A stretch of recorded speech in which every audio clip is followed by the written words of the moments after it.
आमच्या मार्गात अंतराश करणं निश्चितच मित्रत्वाला दिलेला शब्द आणि त्या शब्दाच्या पूर्ततेसाठी अंगराज कर्णाला आपल्या समोर यावंच लागेल. तुमची योग्यता मी पूर्णपणे जाणते.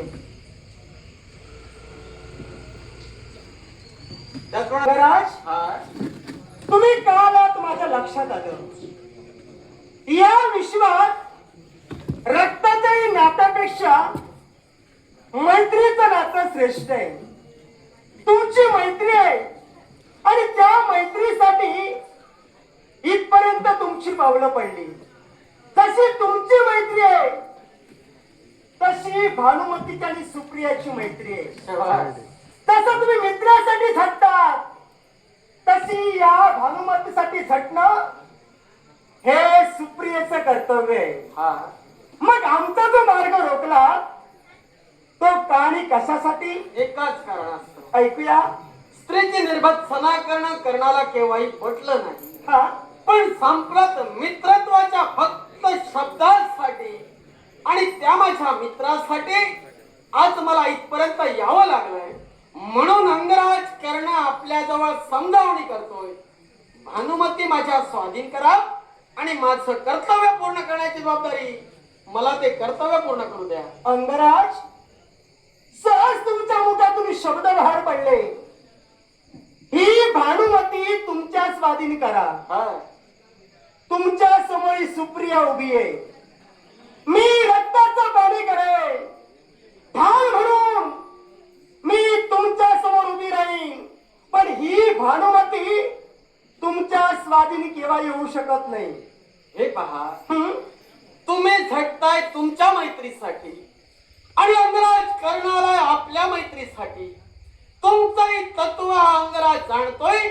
कारण मैत्री काय आहे याची व्याख्या अंगराज कर्णाला पूर्ण ज्ञात आहे. मग अंगराज, हा, मला सांगा, काय ते? एक शंका आहे तुमच्याबद्दल. माझ्याबद्दल सांगा. हो, तुम्ही खरंच मैत्रीसाठी आलात की तुमच्यावर उपकार केले मित्रा म्हणून आलात? हे पहा, तुम्हाला जे काही बोलायचं असेल ते स्पष्ट बोला, जेणेकरून तुमच्या शंकेचं निरसन हा कर्ण करेल. मला जे काही बोलायचं आहे हे कदाचित पूर्णपणे तुम्हाला ज्ञात आहे. तरी सुद्धा मी असं का म्हटलं? कारण वासंतिक पौर्णिमेच्या दिवशी शस्त्र स्पर्धा भरविण्यात आली आणि त्यात तुम्ही सुद्धा उपस्थित होता. पण त्या शस्त्र स्पर्धेत सुत पुत्र म्हणून तुमची हेटाळणी केली गेली. तुमचा अपमान करण्यात आला. त्या क्षणी तुमच्या मित्रानं आपल्या मस्तकी असणारा राजकिरीट तुमच्या मस्तकी परिधान केला. एवढंच नव्हे, अंग देशाचं राज्य अहो अंगराज तुमच्या स्वाधीन केलं आणि अंगराज करणं म्हणून या विश्वात तुमची ओळख झाली. म्हणून विचारलं तुम्हाला, खरंच मैत्रीसाठी आला की उपकार केलं म्हणून आला? म्हणजे मैत्रीची व्याख्या तुम्हाला समजली नाही. ऐकूया. जर मैत्रीसाठी माझ्या मित्र सुयोधनानं या अंगराज कर्णाची झालेली निर्भत्सना रोखण्यासाठी ते कृत्य केलं असेल, सर्वात आधी मैत्रीत कोणतेही उपकार केलेच जात नाही. जिथं उपकार आणि परोपकार केले जातात त्या नात्याला मैत्री म्हणत नाही. मैत्री ही फक्त सुखदुःखात सहभागी असते. नव्हे तर दुःखात असणारा प्रत्येकाला त्याच्या सहाय्यासाठी ती मैत्री उभी राहते. संप्रत जर त्या भरलेल्या सभेत या अंगराज कर्णाचा अपमान होतो, हे माझ्या मित्राला नव्हे तर त्या मैत्री तत्वाला ते पटलं नाही. म्हणून त्यानं अंगदेश मला बहाल केला. नव्हे तर राज किरीट माझ्या मस्तकी धारण केला. कारण ज्या अंगराज कर्णाची निर्भत्सना त्या सभेत होत होती ती निर्भत्सना कुठंतरी थांबली जावी आणि मैत्रीच्या नात्याला उजाळा दिला जावा. म्हणूनच आणि फक्त त्या मैत्रीच्या नात्यासाठी आज अंगराज कर्ण माझ्या मित्राच्या बाजूला उभा आहे. अंगराज, यात उपकार परोपकार काही नव्हे. मैत्रीत उपकार नाही जसं तुम्ही म्हणताय. पण मला सांगा, एखादा मित्र जर आपल्या जीवनात चुकत असेल तर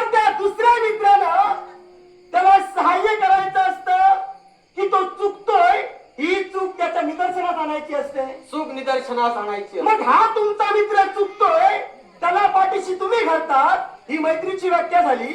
प्रथमतः माझा मित्र चुकला कसा तेच सांगा. एका स्त्रीच्या हस्ताला पकडणं गुन्हा आहे महानगराज करणाला. मग पण त्याचप्रमाणे जर एका वीराची निर्वासना होत असेल त्याचं शल्य काय आहे अंगराज ओळखतोय, दुसरा कोणी ओळखू शकत अंगराज, नाही. तुम्ही कोणी पण सामान्य नव्हे. पण एका वीराची अंग देशाचा एक राज्यकर्ते तुम्ही आहात. हा. ज्यावेळी राज्यकर्ता सिंहासनावर बसतो ना त्यावेळी तो प्रतिज्ञा घेतो आणि ती प्रतिज्ञा कोणती असेल? परस्त्री माते समान, परस्त्री कन्याप्रमाणे, परस्त्री भगिनीप्रमाणे. मग ज्यावेळी राजगादीवर तुम्ही बसलात ही प्रतिज्ञा तुम्ही सुद्धा घेतला होता. निश्चित. मग एक राजकर्ते म्हणून ज्यावेळी तुमच्या मित्रानं भानुमतीच्या हस्ताला धरलं, मग एक राजे म्हणून त्याला विरोध तुम्ही का केला नाही? एकाच कारण असतं. ऐकूया. मी काय म्हणालो? हं? स्त्रीची निर्वसना करणं हे पाप आहे, अधर्म आहे. हो ना? पण ज्या की एका वीराची वीरश्री जागृत होते त्याच्या वीरत्वावर जर प्रश्न उभा राहत असेल तर त्या वीरानं केलेलं कृत्य हे निश्चितच सत्यवादी असेल. नपेक्षा स्वयंवरात घडलेला प्रमाण तुम्ही सुद्धा जाणता. अंगराज, हा. तुमचा मित्र नक्कीच पराक्रमी आहे. हो. मग मला सांगा, तुमच्या मित्राच्या वीरश्रीला डाग कुणी लावला आणि की तुम्ही लावला? वीरश्रीला डाग केव्हा लागला जातो? केव्हा लागला जातो? जर त्या स्वयंवर मंडपात कृतीच घडली नसती हा, तर प्रतिक्रिया उमटलीच नसती. इतरत्र सारे नृपती भूपती होते. पण संप्रत एका वीराला जर त्याची निर्वसना केली गेली असेल साहजिकच कुणी वीर उठून उभा आहे आणि त्याच कृतीचा निश्चितच प्रतिकार करेल. अशी क्रिया कोणती घडली होती मी भानुमती? तुमच्या सखीला विचारा, कारण तुमची सखी भानुमती स्वयंवर मंडपात फेरफटका करत होती.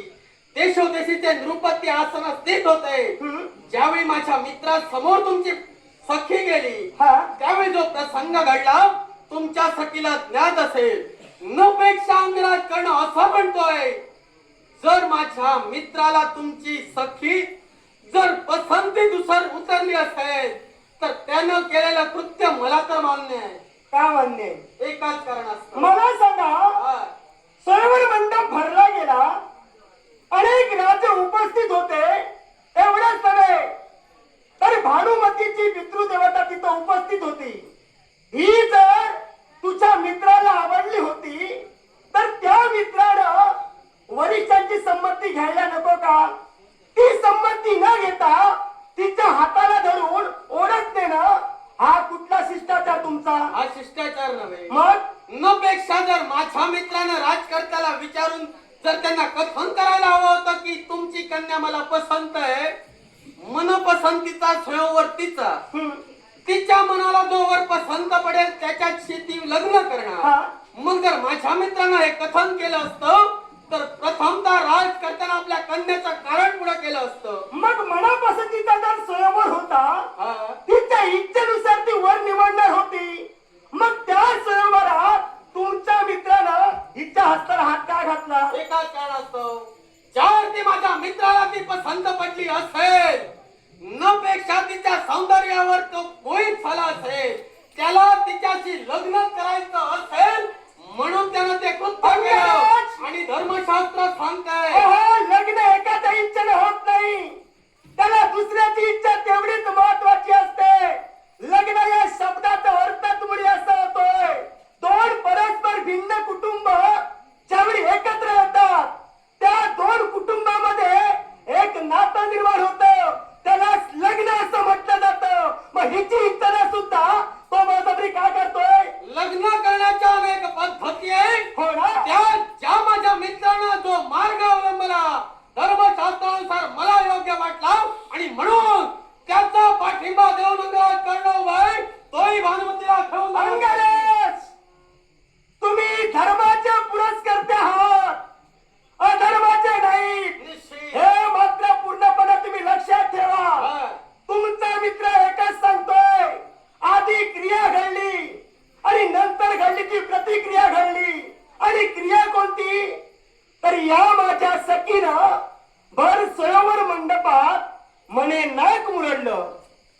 पाहिला होता? मी तेच म्हणालो. तुम्ही हे पाहिला होता मी काय म्हणालो? मग मित्र सांगतोय आणि तुम्ही ऐकतात. ओ चोराला पाठीशी हात तुम्ही घालता. माझ्या बोलण्याचा अर्थ तुम्हाला समजला? ऐकूया. मी काय म्हणालो? हा? ज्या स्वयं मंडपात आसनस्थित राजकर्ते होते, प्रत्येकाच्या समोर तुमची सखी जाणार होती, कारण तिचा मनपसंतीचा स्वयंवर. अर्थात माझ्या मित्रा समोरची प्रतिक्रिया घडली, त्यानं प्रतिक्रिया दिली. आता त्यानं दिलेली प्रतिक्रिया म्हणजे निश्चितच योग्य असेल हे माझा विश्वास, आणि म्हणूनच त्या मैत्रीच्या नात्यासाठी अंगराज उभे. योग्य काय आणि अयोग्य काय हे अंगराज तुम्ही ठरवू नका. प्रत्येकाला व्यक्ती स्वातंत्र्य आहे.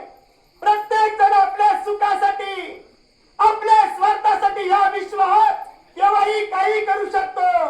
पण मी तर असं म्हणेन, हा तुमचा जो मित्र आहे हा स्वार्थी आहे, आणि म्हणूनच असं दुष्कृत्य त्याच्या हातून घडलंय. जर व्यक्ती स्वातंत्र्य प्रत्येकाला असेल तर माझ्या मित्रानं केलेलं कृत्य हे धार्मिक तुम्ही म्हणाले, कारण त्याच्या मनाला जे वाटलं त्यानं ते केलं. आता त्याला दिलेला शब्द सत्य करण्यासाठी अंगराज करणं या भागमतीला घेऊन येण्यासाठी सांप्रत तुर्जन तुमच्या नेत्रासमोर आहे. मी एवढं तुम्हाला सांगते तरी सुद्धा मित्राचीच बाजू तुम्ही घेता. एवढं काय दिलंय काय तुम्हाला? काय दिलंय? काय दिलंय काय तुम्हाला? मैत्रीच्या नात्यात देवाणघेवाण पाहत नाही. हा? तर मित्रत्वाचं नातं श्रेष्ठ केव्हा घडलं गेलं तर आपला मित्र दुःखात असताना, त्याची अवहेलना होत असताना जर तो आपल्या पाठीशी गंभीरपणे उभा आहे, मग त्याच्यासारखा दुसरा आपला मित्र कोणी असू शकत नाही. या दोष कदाचित तुमच्या लक्षात येत नाही कुणाचा आहे तो. कुणाचा आहे? दोष तुमच्या मित्राचा नाही. मग कसं आहे, खाण तशी माती, पेरावं तसं उगवतं.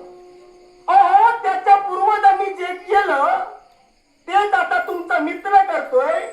या दोष तुमच्या मित्राचा नव्हे.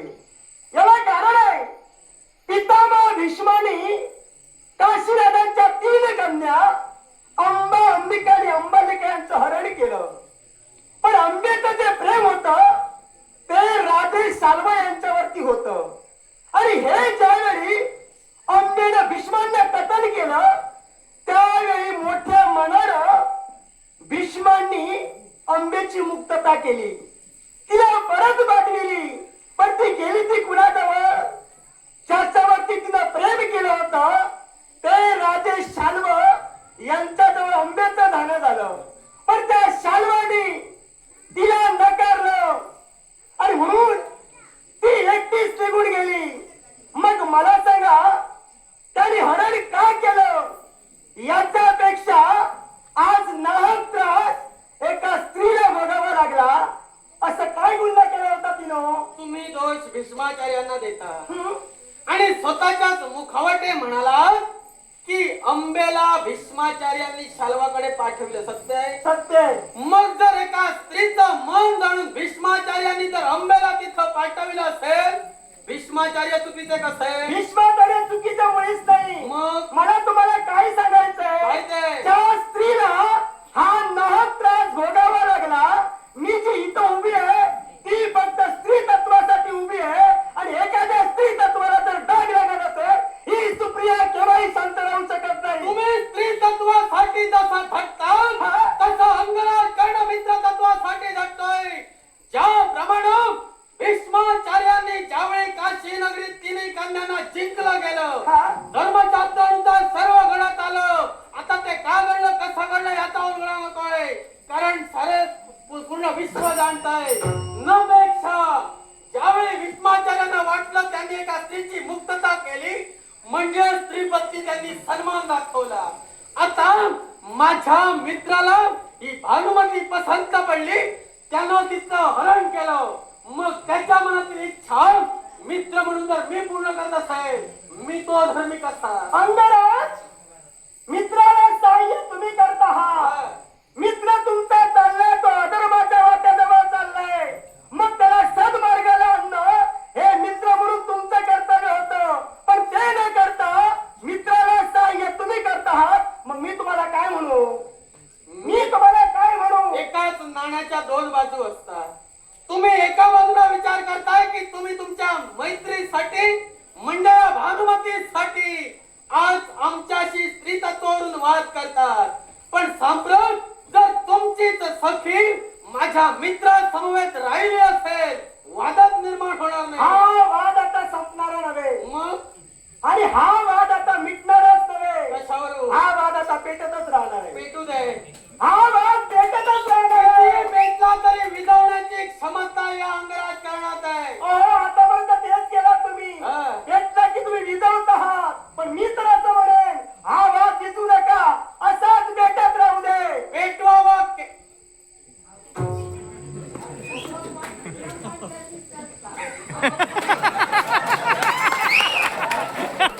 काय वाद पेटला तरी चालेल. नाही कसं आहे, तुम्ही म्हटलात वाद पेटवायलाच हवा, विजवायला नको. हं? मी मात्र उलट्या मताचा आहे. जेवढं मला विझवता येईल तेवढं मी विझवतो, कारण पेटवणाऱ्यापेक्षा विझवणारा महत्वाचा आहे. हो ना? पेटत जर गेलं तर सारं जळून खाक होईल, न पेक्षा विझवणारा जर आला तर राहिलेल्या शिल्लक त्याची वाहवा करते. अंगणवाज, हा जो तुमचा आणि माझा वाद आहे, हा, हा तत्वाचा वाद आहे. निश्चित. मला तुमच्याशी तेढ घालायचंच नाही नव्हतं. आहे. पण मी जी इथं उभी आहे ना, फक्त माझ्या सखीसाठी उभी आहे. एक वेळ माझा जीव गेला तरी चालेल, पण या सखीसाठी शेवटच्या श्वासापर्यंत ही सुप्रिया धुंद देईल एवढ्या मात्र धार्मिक मी आहे. आल्याला तेच कथन केलं की तुम्ही तुमच्या तत्वाशी निगडीत आहात. जर तुम्ही तुमच्या सखी समवेत जर माझ्याशी संघर्ष करत असाल तर मित्र तत्व तेच तत्व घेऊन तुमच्या समोर अंगराज करणं उभं आहे. तो फक्त आणि फक्त तत्वानं हा वाद चाललाय, तो फक्त तत्वानं, इतरत्र कारणाने नव्हे. मैत्रीच्या तत्वासाठी तुम्ही उभे आहात, या सखीच्या सुखासाठी मी उभी आहे. यात माझा कोणताही स्वार्थ नव्हे. सांगून जर तुम्ही ऐकत नसाल आणि संघर्ष जर तुम्हाला करायचं असेल तर ही सुप्रिया तो संघर्ष नक्की करेल एवढं मात्र खात्री मग द्या. संघर्ष झालाय सुप्रिया तत्वानं खेळ. नावला जंगलात. हो का? हा हा दुखडवायला उंबऱ्या सारखा दुखडवायला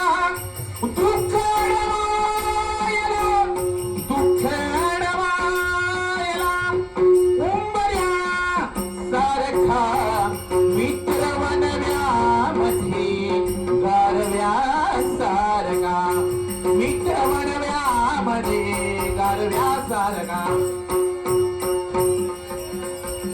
हा हा हा वाट चुकणार नाही जीवनभर तुझी वाट चुकणार नाही जीवनभर तुझी वाट चुकणार नाही जीवनभर तुझी वाट चुकणार नाही जीवनभर तुझी एक तू मित्र कर आरशा सारखा एक तू मित्र कर आरशा सारखा मित्र